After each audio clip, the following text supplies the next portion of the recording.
नौकरी के खोने का गम क्या होता है ये वही जान सकते हैं जिनके साथ ये घटना घटती है। सुप्रीम कोर्ट द्वारा 26,000 शिक्षकों की नौकरी जाने के बाद से आज तक उनका धरना जारी है। सॉल्ट लेक करुणामय स्थित शिक्षा भवन एवं मयूख भवन के सामने से विगत कल विशाल एक पदयात्रा निकाली गई और जस्टिस अभिजीत गांगुली और विकास भट्टाचार्य के विरोध में नारेबाजी किए गए। इस विषय में शिक्षक संगठन के सदस्यों का क्या बयान आया, आइए सुनते हैं। देखুন, আমাদের প্রথম থেকে যে দাবিটা ছিল এই কিছু বিরোধীদের চক্রান্তে এবং সেটা মিডিয়াতে খাই রাখা হয়েছিল যোগ্য অযোগ্যের ব্যাপার, কিন্তু হাইকোর্টের রায়টা প্রত্যেককে ভাবতে হবে। যোগ্যর কথা কি বলা আছে? যোগ্য হচ্ছে মানে টেন্টেডের কথা কি বলা আছে যে টেন্টেড 1212, আর ওএমআরের কথা কি বলা আছে 4090।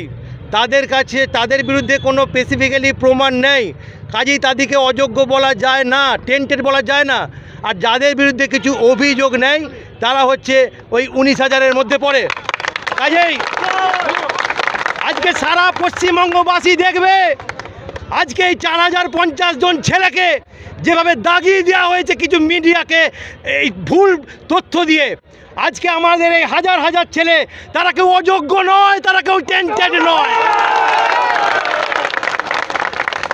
আজকে প্রথম থেকে বলেছি এই চক্রান্তটা শুরু করেছিল হাইকোর্ট থেকে ওই অভিজিৎ গাঙ্গুলি।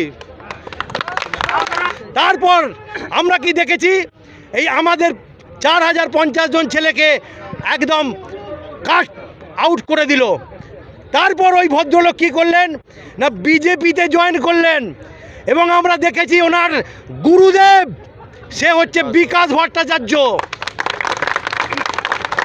আমাদের এই হাজার হাজার ছেলেরা তাদের বাড়িতে যখন তাদের বাচ্চারা হাহাকার করছে, তাদের মায়েরা ক্যান্সার রোগী, তারা বিরাট খারাপ অবস্থার মধ্যে আছে, আজকে যখন সরকার বলছে যে তাদের মাইনে দেওয়া হবে, তখন ওই বিকাশ ভট্টাচার্য আবার কোর্টে যাচ্ছে, বলছে এদের মাইনে দেওয়া চলবে না। কিন্তু একটা কথা জেনে রাখুন, সুপ্রিম কোর্টে যখন কেস হয় তখন বিকাশ ভট্টাচার্য অনিরুদ্ধ বোসের বেঞ্চে একবার বলেছিলেন যে ক্যাপ্টেন অ্যাভেন্স পেয়েছে মানে এরা চাকরিতে কেউ চাকরিতে জয়েন করবে কিন্তু মাইনে পাবে না। আমি বিকাশ ভট্টাচার্যের উদ্দেশ্যে বলছি, আপনি বলেছিলেন যে পরীক্ষা দিয়ে আসতে হবে এই হাজার হাজার ছেলেকে। আমি বলছি আমাদের হাজার ছেলেদের মধ্যে আপনাকে পরীক্ষা দিয়ে আসতে হবে, কারণ আপনি আপনি আপনি ক্যাপ্টেন অ্যাভেন্সের মানে জানেন না। আপনার ওই শিষ্য অভিজিৎ গাঙ্গুলি ও ঠিকঠাক রায় দিতে জানে না। সমস্ত মিডিয়া বন্ধু যারা আছেন, আমি আপনাদের কাছে করজোড়ে অনুরোধ করছি, আমাদের এই হাজার হাজার ছেলেদের কাছে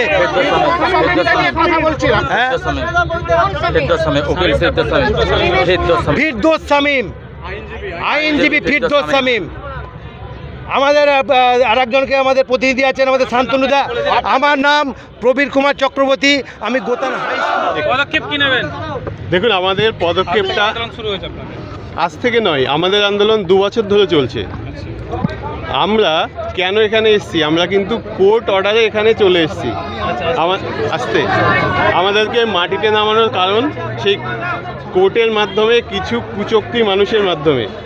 আমি আজ সেই পর্দাটা ফাঁস করব। দেখুন, আজ যারা ওখানে বসে আছে আমি তাদের প্রতি একদম সহমর্মী, এবং একটা কথা বলবো, এই প্যানেলটা তৈরি করেছে এসএসসি।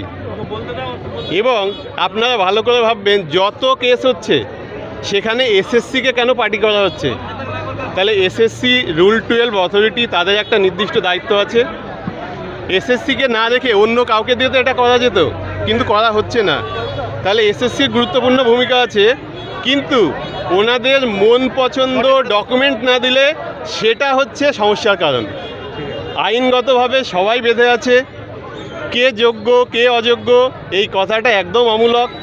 কেননা আমরা সবাই প্যানেল থেকে এসেছি, প্যানেলটা এসএসসির তৈরি, আমরা ডিউ প্রসেস টোটালটা কমপ্লিট করে এসেছি, এবং যতগুলো নিয়োগ হয়েছে এবং যতগুলো কাউন্সিলিং হয়েছে এই 3rd বা 4th এরকম কোনো বিভাজন নেই, কারণ সবটাই এসএসসির তৈরি করে সেখান থেকে নিয়োগ, কোনোটাই সমস্যার নয়।